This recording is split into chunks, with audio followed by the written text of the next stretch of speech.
After the introduction, let us see the chapter Discovering Tut. The saga continues. There are some words जिसकी meaning बतानी है आपको. Forensic reconstruction मतलब scientific methods को use करके कोई क्राइम को इन्वेस्टिगेट करना. दूसरा, स्कडेड अक्रॉस मतलब तेज़ी तेज़ी चलना, moved fast. Casket grey means ash colour का मतलब ग्रे कलर का, राख के कलर का coffin. Resurrection rising out of the grave again, grave से फिर से निकलना. फ्यूनरेरी ट्रेजर्स मतलब यहाँ पर गोल्ड है जैसे जो डेड बॉडी के बगल में रखा रहता है वो treasures. Circumvented cheated. Computer tomography computerised scanning technique. इरिडिटेल फ्राइटनिंग अकाउंट. अब देखते हैं टूटनखामुन के बारे में. He was just a teenager when he died, the last heir of a powerful family that had ruled Egypt and its empire for centuries. उसका ये आखिरी किंग थे. He was laid to rest laden with gold and eventually forgotten. बहुत सारा सोने के साथ इनको इजिप्ट में कहीं पर दफना दिया गया था और उसके बाद से लोग इन्हें भूल गए. Since the discovery of his tomb in 1922, उनकी टोम को डिस्कवर किया गया, तब से मॉडर्न वर्ल्ड इंटरेस्टेड हो गया उनकी डेथ की मिस्ट्री जानने के लिए. Now living his tomb for the first time in almost 80 years. अब ये जो हमारा अकाउंट है ये डॉक्यूमेंट्री है एक, जब ये अपना टोम छोड़ कर जा रहे थे सिटी स्कैन के लिए. provides a precise data for an accurate forensic reconstruction of the boyish pharaoh. अब boyish pharaoh क्यों? क्योंकि बहुत यंग एज पे ये किंग बने और यंग एज पे ही इनकी डेथ हो गई. An angry wind stirred up ghostly dust devils as King Tut was taken from his resting place. उस दिन की बात है, बहुत ही गुस्सैल हवाएं चल रही थी, जैसे लग रहा था कोई भूत है. घोस्टली डस्ट डेविल्स जैसे डस्ट में जो घोस्ट हैं वो उठ गए हैं, जैसे किंग टुट की बॉडी उनके रेस्टिंग प्लेस से ले जाई जा रही थी. और ये जो है एरिया एंशिएंट इजिप्शियन सिमेट्री है जिसे क्या माना जाता है, valley of the king.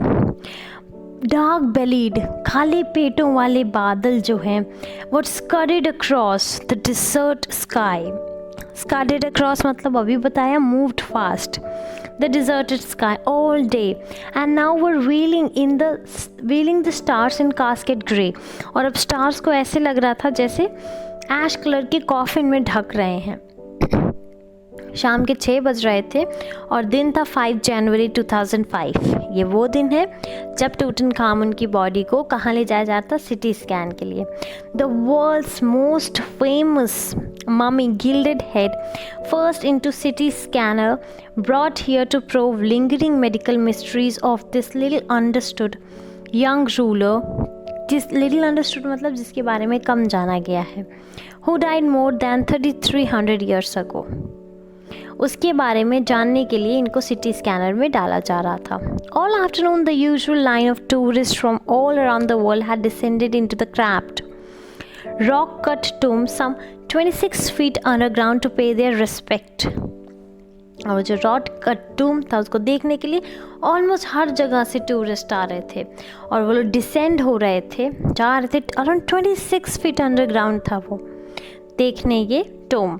They gazed at the murals and the walls of the burial chamber. बहुत खूबसूरती से वहाँ की वॉल्स भी पेंट की हुई थी. And peered at Tut's gilded face. The most striking feature of his mummy-shaped outer coffin lid. Mummy shaped उनकी लिड भी क्या थी, मम्मी शेप थी, आउटर कॉफिन की lid. Some visitors read from guide books in a whisper. कुछ लोग धीरे धीरे गाइड बुक में पढ़ रहे थे, कुछ चुपचाप खड़े थे और कुछ जो है वो बिल्कुल ही क्या अनटाइमली डेथ से डरे हुए थे. Pondering Tut's untimely death in late teens. जब वो लेट टीन में थे, लेट टीन कौन सी एजेस होती हैं, 16, 17, 18, 19 of course. A shiver if Pharaoh's curse, death or misfortune falling upon those who disturbed him was really true. और लोगों का ये मानना था कि टुट का ये कर्स है कि जो भी उनको डिस्टर्ब करेगा उसको या तो बदकिस्मती हो जाएगी या डेथ. और लोग यही सोच रहे थे क्या ये कहीं सच ना हो जाए. The mummy in this very bad condition because of what Carter did in 1920s, said Zahi Hawass. एक और है, वो बता रहे हैं कि जो भी कार्टर ने किया था, हावर्ड कार्टर, जब 1920 में उन्होंने डिस्कवर किया था, उसकी वजह से आज मम्मी बहुत ख़राब कंडीशन में है. और ये हैं कौन जाही? ये सेक्रेटरी जनरल है इजिप्ट के सुप्रीम काउंसिल ऑफ एंटिक्स के, और वो बॉडी को लीन कर कर फर्स्ट लॉन्ग लुक दे रहे थे. कार्टर कौन है? Howard Carter, that is was a British, that is फिर कहते हैं, was the British archaeologist who in 1922 discovered Tut's tomb after the years of futile searching. बेवजह की फालतू की सर्चिंग के बाद फाइनली उनको कंटेंट मिला. पहले तो बहुत भटके. Its content, though hastily ransacked in antiquity, were surprisingly complete. तो ransacked मतलब looted. तो उसके जो कंटेंट थे वो तो बहुत ही गंदी तरह से उसको लूट कर लिया गया था. मतलब जो एंटिक्विटी लॉन्ग पास्ट ईयर का जो भी खजाना था वो ले लिया गया था. पर क्या था, सरप्राइजिंगली जो बॉडी थी वो कंप्लीट थी. They remain the richest loyal collection. और फिर भी इतने लूट के बाद भी, इतने रैंसैकिंग के बाद भी सरप्राइजिंगली वो क्या था, कंप्लीट था. क्यों था? क्योंकि अभी भी वहाँ पर बहुत सारा सोना था. ठीक है. Stunning artefacts in gold, their eternal brilliance meant to guarantee resurrection. और जो उनका ब्यूटीफुल था वो रिकवर हुआ था. Resurrection means recovered from grave. वो गारंटी था ब्रिलियंस का. Caused a sensation at the time of discovery and still get the most attention. But Tut was also buried with everyday things he would want in his afterlife: board games, bronze razor, linen, undergarment, cases of food and wine. After months of carefully recording Pharaoh's funerary treasures, जो मरने के बाद रखे गए थे, उसको observation के बाद कार्टर ने शुरू किया उनका 3 nested coffin ओपन करना. Opening the first, he found a shroud adorned with garlands of willow and olive tree. तो जब 3 लेयर था तो उसमें जब पहला लेयर हटाया तो क्या देखा कि एक श्राउड है वहाँ. अब श्राउड क्या होता है? एक शीट जो डेड बॉडी को रैप करता है, और उस पर है क्या? Garland of willow, olive leaves, wild salary, lotus petals. मतलब बहुत ही ब्रिलियंट चीज़ों से जो है उसको कवर किया गया था. तो उससे हावर्ड कार्टर ये अंदाज़ा लगाते हैं कि उनकी डेथ का समय, बरियल का समय मार्च या अप्रैल रहा होगा. जब वो फाइनली मम्मी तक पहुँचे तो बहुत तब तक परेशान हो चुके थे. द रिचुअल रेसिन्स, जो रिचुअल के टाइम रेसिन्स यूज़ हुए थे, वो बिल्कुल सीमेंट हो चुके थे, हार्ड हो गए थे. The bottom of his solid gold coffin. No amount of legitimate force could move them. Carter अपने राइटिंग में लिखते हैं कि कोई भी प्रॉपर अमाउंट ऑफ फोर्स उसको नहीं सही कर पाया, उसको नहीं हटा पाया. तो अब क्या होता? Sun can beat down like hammer this far south in Egypt. तो इजिप्ट में बहुत गर्मी होती है, बहुत तेज़ धूप होती है. तो कार्टर वहाँ पर रखकर घंटों तक वेट कर रहे थे कि शायद मेल्ट हो जाए. बट क्या ऐसा हुआ? नहीं. He set the mummy outside in the blazing sunshine that heated it to 149 degrees Fahrenheit. Nothing but it. तो इस तरह से मम्मीज प्रिपेयर की जाती हैं कि इतनी धूप, इतनी गर्मी में वो ख़राब ना हो. He reported with scientific detachment. The consolidated material had to be chiseled away. तो इस तरह से उन्होंने रिपोर्ट किया कि अब कुछ नहीं हो रहा है, अब हमें चीज़ल करना पड़ेगा, चीज़ल यूज़ करके उसको तोड़ना पड़ेगा. ठीक है. और कैसे कैसे तोड़ेंगे? Beneath the limbs and trunk. ठीक है. Before it was impossible to raise the king's remain. तो अगर किंग के जो रिमेन्स है वो देखना है, उससे पहले हमें उसे तोड़ना होगा. इन हिज डिफेंस, और अपने बचाव में लिखते हैं कि मेरे पास कोई चॉइस नहीं थी. If he hadn't cut the mummy free, thieves most certainly would have circumvented the guards and ripped it apart to remove the gold. और वो कहते हैं अपनी सफाई में कि अगर मैंने ऐसा नहीं किया होता तो जो चोर थे वहाँ के, जो थीव्स थे, वो गार्ड से लड़कर और क्या करते, जो गोल्ड था उसके आसपास वो भी उठा ले जाते. सर्कमेंटेड मीन्स चीटेड द गार्ड्स, और वो जो गोल्ड है वो रिमूव कर लेते, इसलिए वो काट दिए ताकि ये रहे. In Tut's time royals were fabulously wealthy. उनके टाइम में बहुत अमीर थे. For his journey to the great beyond, King Tut was lavished with glittering goods. और अपनी जर्नी जो डेथ के बाद थी उसके लिए किंग टूट को बिल्कुल लाद दिया गया था. किस चीज़ों से? Good precious collars, necklaces, bracelets, rings, amulets, ये सारी चीज़ें आप पढ़ लीजिए, not to waste time. To separate Tut from his adornment, Carter's men removed the mummy head. तो अभी हमने इंट्रोडक्शन में देखा कि कैसे कैसे उनको रिमूव किया गया, मम्मी हेड रिमूव कर दिया और मेजर जॉइंट्स पे तोड़ दिया गया और फिर उसको उठाकर पूरा वुडन बॉक्स में रखा गया. Archaeology has change substantially in the intervening detail. Intervening decades में कह रहा है दशकों के बाद, आज कितने दसों साल बाद वो जो था क्या उस टाइम का हावर्ड कार्टर से अब ये टाइम काफ़ी ज़्यादा चेंज हो गया था. 40 ईयर्स आफ्टर कार्टर्स डिस्कवरी, 1922 में उन्होंने डिस्कवर किया था. 40 years after that X-ray discover हो गए थे. ठीक है. And anatomy professor x-rayed the mummy and revealed a startling fact: beneath the resin that caked his chest, his breastbone and his front ribs are missing. और ये जो रेसिन्स थे जिसे ढका हुआ था उसके नीचे बताते हैं कि जो उनकी रिब केज की बोन थी वो टूटी हुई थी. Today diagnostic imaging can be done by CT, computed tomography, by which hundreds of x-rays एक क्रॉस सेक्शन में डाले जाते हैं ताकि सब कुछ 3D में दिख जाए. And could it answer the two biggest questions? क्या ये दो biggest question का आंसर कर सकते हैं? How did he die and how old was he at the time of his death? King Tut's demise was a big event, even by royal standards. He was the last of his family and his funeral was death rattle of a dynasty. एक dynasty के ख़त्म होने की संभावना थी. But the particulars of his passing away and its aftermath are unclear. उनके कैसे वो मरे, उसके बाद क्या हुआ, कुछ क्लियर नहीं है. आमेनहोटेप III, यही नाम था उनके पापा का भी, ग्रैंडफादर का भी. ये लोग पावरफुल फारो थे. ठीक है. और ये लोग अपनी डायनेस्टी को गोल्डन एज तक लेके गए. और इनका बेटा टूटनखामुन के बेटे का क्या नाम था, आमेनहोटेप IV, जो स्ट्रेंज पीरियड लेके आया हिस्ट्री में. The new pharaoh promoted the worship of Aten, the sun disk, changed his name to Akhenaten, servant of Aten, and moved the religious capital from old city of Thebes to the new city of Akhetaten, known as Amandra. तो ये जो था इन्हें बहुत फालतू काम किए. तो जैसे अकबर का खड़ा किया हुआ एम्पायर था और उनके बेटों ने कैसे उसको लैविशली ख़राब तरीके से यूज़ करके सब कुछ बर्बाद कर दिया, वैसे इन्होंने भी उल्टे सीधे काम किए. ठीक है. It must have been a horrific time, says रे जॉनसन. क्यों? क्योंकि जो उनके मेजर गॉड थे उनका जो इमेजेस था उसको स्मैश कर दिया, टेम्पल्स बंद करवा दिए. किसने सब ये सब किया? आमेनहोटेप IV. तो आमेनहोटेप IV के बारे में क्या क्या कहा गया, उन्होंने अपना नाम पहले वो वर्शिप किए किसको, सन डिस्क को, एटेन. अपना नाम अखनेटन रख लिए, मीन सर्वेंट ऑफ एटेन. उसके बाद कैपिटल चेंज किए. ठीक है, रिलीजियस कैपिटल. उसके बाद जितने भी उनके मेजर गॉड आमुन की फ़ोटोज़ और टेम्पल्स थे सबको इधर उधर फेंक दिया और टेम्पल्स तोड़ दिए. तो रे जॉनसन कहते हैं बहुत बुरा टाइम रहा होगा वहाँ के लोगों के लिए.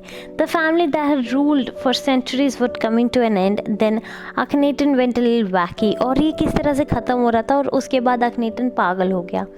अखनेटन की डेथ के बाद एक मिस्टीरियस रूलर आया, मेनकखरे, और जो कुछ दिन के लिए था उसके बाद उसका भी कोई ट्रेस नहीं पता चला. फिर टूटनखाटन फिर से थ्रोन पे आए. King Tut, as he is widely known today, the boy king soon changed his name to Tutankhamun, living image of Amun. Oversaw restoration of old days. He reigned for about 9 years. इनके दादू की जो भी बनाई हुई चीज़ें थी वो किसने चलाई, एक लड़का बॉय आया उसने चलाया. ठीक है. और किस तरह से वो वाइडली आज टुट के नाम से जाना जाता है, लिविंग इमेज ऑफ आमुन. तो हमने देखा कैसे कौन कौन आया, आमेनहोटेप III, ग्रैंडफादर और फादर. उसके बाद आमेनहोटेप IV. उसके बाद कौन आया, एक बहुत ही अजीब सा रूल, आमेनहोटेप IV ने अपना नाम अखनेटन बना लिया और इन्होंने सन डिस्क को वर्शिप किया, एटन को, और मेजर गॉड आमुन को अटैक कर दिया. उसके बाद कोई मिस्टीरियस सा रूलर आया कुछ दिन के लिए, मेनकखरे. और उसके बाद हमारे टुट जिन्होंने फिर से जिनको लिविंग इमेज ऑफ आमुन कहा गया, इनके रिलीजियस गॉड, और इन्होंने अपना नाम टूटन खामुन रख लिया और जितने भी पुराने प्रैक्टिसेस थे उनको वापस से ज़िंदा कर दिया। ये 9 साल तक करीब ये रीन किए थे, राज किए थे, और फिर इनकी डेथ हो गई थी। Regardless of his fame, of his speculations, of his fate, उनका फेम बहुत ज़्यादा था पर फेट बहुत ख़राब था, उनकी डेथ हो गई। टूट इज़ वन ममी, बहुत सारी इजिप्ट में ममीज़ है, कितने पता नहीं, जितने रिकॉर्डेड है वो 600 थे एज ऑफ 2003 और स्टिल काउंटिंग है। Next phase, scanning the mummies with the portable CT machine donated by National Geographic Society and Siemens, जो उसके मैन्युफैक्चरर थे उन्होंने ही डोनेट कर दी। King Tut is the first mummies to be scanned, ठीक है, regally ahead of the countrymen. A CT machine scanned the mummy head to toe, creating 1700 digital X-ray images. Tut's head scanned 0.62 mm slices to register its intricate structures on every detail in resulting image. तो अब ये सब उनको major किया गया। जो night थी scan की वो सुनिए।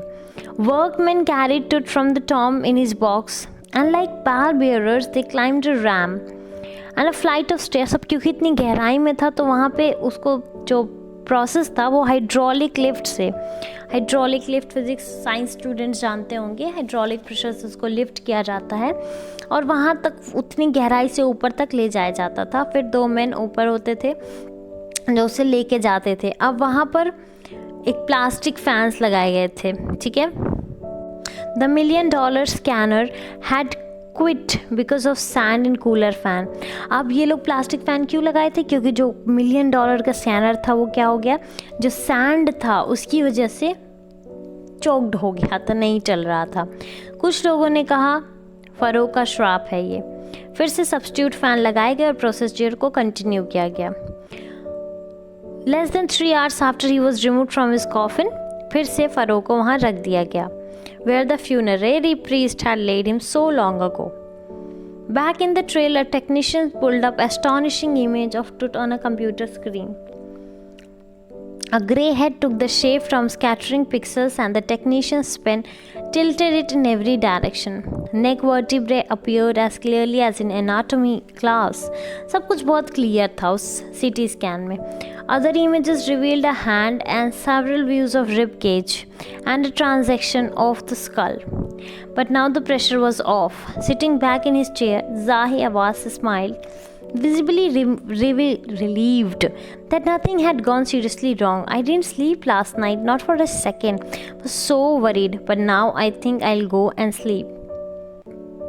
By the time we left the trailer, और बताते हैं by the time ये लोग ट्रेलर छोड़ के जा रहे थे, descending metal stairs to the sandy ground, the wind has stopped. जो sandy ground से वहाँ से metal stairs हटाए, सब कुछ normal होने लगा. जो wind था वो रुक गई. Winter air lay cold and still. अब सब कुछ एकदम शांत हो गया था. Death, like death itself, in the valley of the departed. और इस valley को ही valley of the departed kings कहते हैं. Just above the entrance of Tut's tomb stood Orion, the constellation of ancient Egyptians knew as the soul of Osiris, the god of afterlife, watching over the boy king.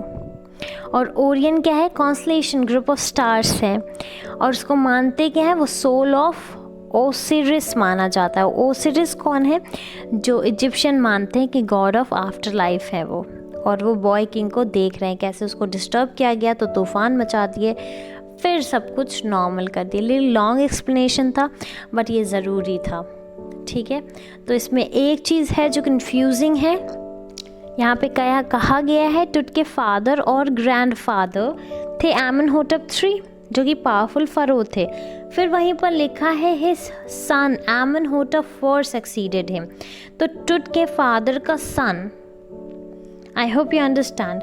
तो इस तरह से ये थोड़ा सा जो है कंफ्यूजिंग है, क्योंकि उसके बाद कहते हैं कि आमेनहोटेप IV, क्योंकि उनको खुद ही नहीं पता है, क्योंकि वो कह रहे हैं टुट्स के फादर या फिर ग्रैंडफादर थे आमेनहोटेप III, नॉट क्लियर, ठीक है.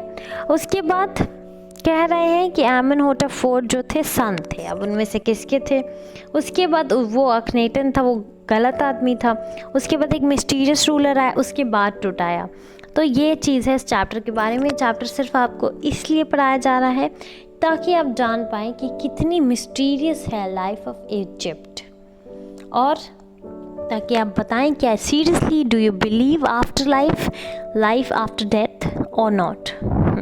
That's all for this chapter explanation.